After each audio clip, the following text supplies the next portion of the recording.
je crois que le premier intervenant a parlé de sa passion pour le football. Moi, je suis basketteur. Il vient de faire une très belle présentation du sujet, mais je vais vous dribbler un peu. Nous allons plutôt parler de la persévérance comme fondement de la résilience. C'est pourquoi je disais tout à l'heure, je vais nous dribbler un peu parce que le sujet qui a été présenté est un sujet intéressant, mais je pense qu'on doit un peu réfléchir autrement pour progresser. Parce que si j'aborde le sujet annoncé, ça serait peut-être beaucoup plus dans un cadre académique.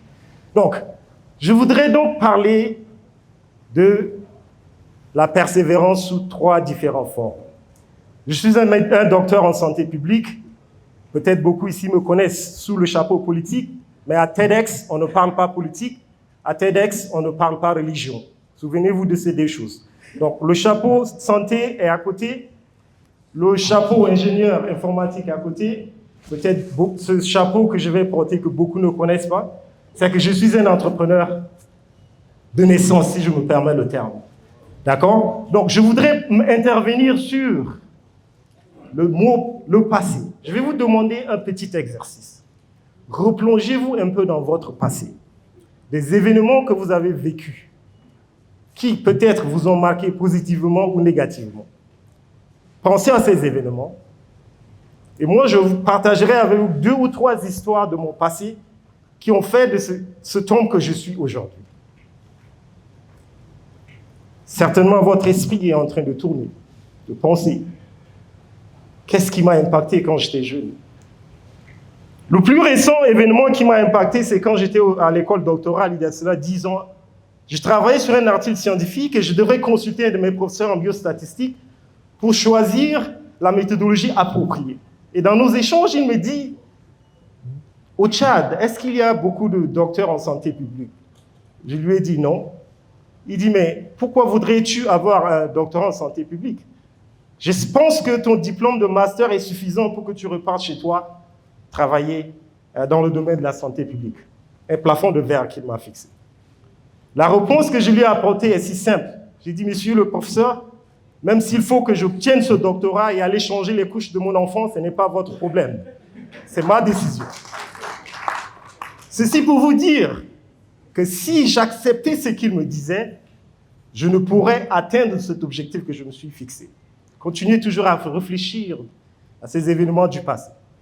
Le second exemple qui m'a vraiment intrigué et qui m'a été très utile était en 2008 quand j'avais fini ma licence en ingénierie informatique et en biologie. Et j'étais tout content, tout joyeux pour entrer dans le monde du travail. Mais pour ceux qui se souviennent, en 2008, il y a ce qu'on appelle la crise économique. Et aux États-Unis, c'était grave. Je compétissais avec des docteurs avec 5-10 ans d'expérience pour des postes qui, en principe, devaient me revenir de droit. Alors, qu'est-ce que je dois faire? À la fin de la journée, je me suis retrouvé comme serveur dans un restaurant italien avec mes 2 diplômes en poche. Arrivé à la prise de service en tant que serveur, je me suis lancé quelques défis pour ne pas devenir abruti dans le système culinaire. Donc, je me suis dit que je dois connaître chaque ingrédient dans chaque plat qui est dans tout le menu du restaurant. J'ai eu à servir des hommes très célèbres comme T.D. Jakes, des hommes simples comme des constructeurs. Mais une des choses qui m'a fasciné, c'est que la faim est quelque chose d'extraordinaire. Je vois des hommes arriver, tout fâchés, tout furieux, mais en un intervalle de 30-45 minutes, ils ont un visage joyeux, un visage rempli de satisfaction. Et certains me disent, quand je les sers à manger et regarde cette bague, dans la culture américaine, quand vous finissez le lycée ou l'université, vous pouvez acheter une bague de l'école pour prouver votre appartenance à l'université. Donc beaucoup pensaient que je venais à peine de finir le lycée. Et quand je les fais comprendre non, que j'ai fini l'université, certains s'étonnent, mais qu'est-ce que vous faites ici comme serveur? La réponse est aussi simple, je travaille, je gagne ma vie. Et l'expérience que j'ai eue en tant que serveur m'a permis de comprendre l'être humain face à la faim. Oui, quelqu'un a soufflé tout à l'heure, la faim, il n'est pas vraiment un vain mot. Mais encore plus puissant que la faim, la nourriture a un pouvoir transformateur.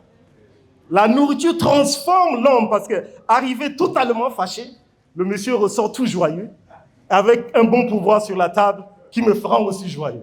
Voyez-vous? Le dernier exemple qui m'a lancé sur l'entrepreneuriat, c'est cette chose. Comment elle s'appelle? La lampe. Nous sommes toujours dans le passé. Hein? La lampe tempête. Pour ceux qui l'ont utilisée, il y a une marque. Si tu avais ça chez toi, on te respecte. La lampe Luciole. N'est-ce pas? Les vieux connaissent. Hein? Donc, qu'est-ce qui s'était passé? J'avais 8 ans, 9 ans. Nous habitions entre-temps le quartier qui est aujourd'hui connu comme le quartier Bulldozer. Oui, le quartier des bandits. C'est exactement ça, oui. N'est-ce pas? Et c'était dans ce quartier où papa faisait tout ce qu'il pouvait pour nous donner ses jetons de 50, 100 francs chaque soir pour que nous achetions du pétrole pour notre lampe. Et une idée m'est traversée par la tête. J'avais 8 ans, 9 ans. Je dis, mais écoutez, chaque jour, nous achetons du pétrole pour cette lampe.